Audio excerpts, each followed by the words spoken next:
IUI, IVF treatment చేసుకుంటే side effects ఉంటాయా? ఇది చాలామంది పేషెంట్స్ అడిగే కామన్ క్వెషన్.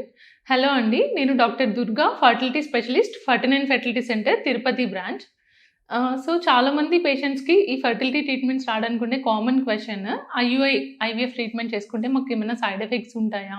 లేదంటే ఎగ్స్ తగ్గిపోతాయా? సో, ఇలాంటి క్వెషన్స్ చాలామంది పేషెంట్స్ అడుగుతారు. సో, ఐయుఐ అనేది చాలా చిన్న ప్రొసీజర్ అనమాట. ఈ ఐయుఐలో మనం ఏం చేస్తాము అనంటే, ఒక ఉమెన్‌కి పీరియడ్ వచ్చిన second day or third day నుంచి మనం ఒక బేసిక్ స్కాన్ అనేది చేసి, మనం తన బాడీలో ఎగ్ అనేది డెవలప్ అవ్వడానికి ఒక 5 days tablets, if needed 1 or 2 injections ఇచ్చి మనం basically we aim for only 1-2 eggs అనమాట ఐయుఐ సైకిల్‌లో. సో, ఎప్పుడైనా ఒక్కొక్కసారి కొంతమందికేంటంటే హైపర్ స్టిమ్యులేషన్ అనేది రేర్‌గా అవుతూ ఉంటుందనమాట. అంటే మోర్ దెన్ 3 ఎగ్స్ డెవలప్ అవ్వడము. సో, ఇట్లా అయినప్పుడు మనం ఐయుఐ అనేది క్యాన్సిల్ చేస్తాము. సో, 1 ఆర్ 2 ఎగ్స్ మాత్రం డెవలప్ అయినప్పుడు మాత్రమే మనం ఈ ఐయుఐ సైకిల్ అనేది ప్లాన్ చేస్తాము. సో, దీనివల్ల మేజర్ సైడ్ ఎఫెక్ట్స్ కానీ ఇది చాలా చిన్న ప్రొసీజర్. ఒక జెంటిల్ కెథెటర్ ద్వారా మనం ఎగ్ రిలీజ్ అయిన టైంలో యూటరస్‌లో ఈ స్పర్మ్ శాంపిల్ బెస్ట్ స్పర్మ్స్ అనేవి యూటరస్‌లో ప్లేస్ చేయడం జరుగుతదనమాట. సో, దీనివల్ల నో సైడ్ ఎఫెక్ట్స్ అండి. మనకి ఉండే సైడ్ ఎఫెక్ట్స్ కూడా ఏంటంటే హైపర్ స్టిమ్యులేషన్ వల్ల వస్తాయి కాబట్టి ఎప్పుడైతే మన బాడీలో మోర్ దెన్ 2-3 ఎగ్స్ డెవలప్ అయినాయో అప్పుడు మనం better we cancel the IUI cycle అనమాట. సో, మనం చాలా ప్రికాషన్స్ తీసుకొని చేస్తాం కాబట్టి ఐయుఐలో ఆల్మోస్ట్ సైడ్ ఎఫెక్ట్స్ నిల్ అనే చెప్పాలి. అండ్ నెక్స్ట్ వచ్చేసి ఐవీఎఫ్. సో, ఐవీఎఫ్‌లో మనం ఏం చేస్తాము అనంటే మన బాడీలో పీరియడ్ సెకండ్ డే రోజు ఎన్ని ఎగ్స్ అయితే రిక్రూట్ అయ్యాయో మల్టిపుల్ ఎగ్స్ అనేవి మనం గ్రో చేసి, ఆ ఎగ్స్ అనేవి ఒక అడిక్వేట్ సైజ్ ఒక 17-18 mm సైజ్ వచ్చాక మనం ఎగ్స్ అనేవి పిక్ చేస్తాము.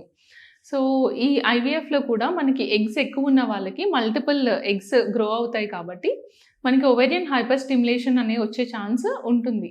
బట్ మనకి ప్రెజెంట్ ఉన్న ప్రోటోకాల్స్ మనం యాంటగోనిస్ట్ అనే ప్రోటోకాల్ మనం ఫాలో అవుతామనమాట. సో, ప్రీవియస్‌గా మనకి ప్రోటోకాల్ లేదు కాబట్టి ఈ ఓవేరియన్ హైపర్ స్టిమ్యులేషన్ అనేది మనం ఎక్కువగా చూసేవాళ్ళం. బట్ ఇప్పుడేంటంటే మనకున్న present protocols, advanced treatments and పేషెంట్‌కి ఎగ్స్ ఎన్నున్నాయి దాన్ని బట్టి మనం డోస్ అడ్జస్ట్ చేయడము, ట్రీట్మెంట్ చేయడం ద్వారా మనకి ఈ ఐవీఎఫ్‌లో కూడా సైడ్ ఎఫెక్ట్స్ అనేవి ఆల్మోస్ట్ నిల్. ఈ ఓవేరియన్ హైపర్ స్టిమ్యులేషన్ అనే సైడ్ ఎఫెక్ట్స్ కూడా ఆల్మోస్ట్ ఇప్పుడు 0 అనే చెప్పాలండి. We're running OHSS free clinics ఇప్పుడు.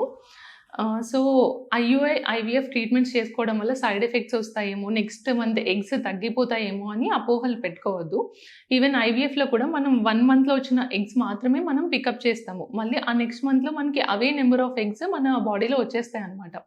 సో, బేసికల్లీ ఉమెన్‌కి ఏంటంటే ఒక పీరియడ్ సైకిల్‌లో రిక్రూట్ అయిన ఎగ్స్ రిమైనింగ్ అన్ని గ్రో అవ్వని ఎగ్స్ అని ఎట్రిషియా అయిపోతూ ఉంటాయి. సో, అట్లా ఎవ్రీ మంత్ మనకి కొత్తగా ఎగ్స్ రిక్రూట్ అవుతూనే ఉంటాయన్నమాట. అండ్ ఏజ్ పెరిగే కొద్దీ ఎగ్ నెంబర్ తగ్గుతుంది. కానీ ఐవీఎఫ్ చేసుకుని ఎగ్స్ పికప్ చేయడం వల్ల ఎగ్ నెంబర్ అనేది తగ్గదు. సో, మీకు గనుక ఇలాంటి అపోహలు ఏమన్నా ఉంటే ఏమీ పెట్టుకోకండి. IUI, IVF completely safe procedures. మనం చాలా మందికి సేఫ్‌గా చేస్తాము. Hope this video is helpful to you. Thank you.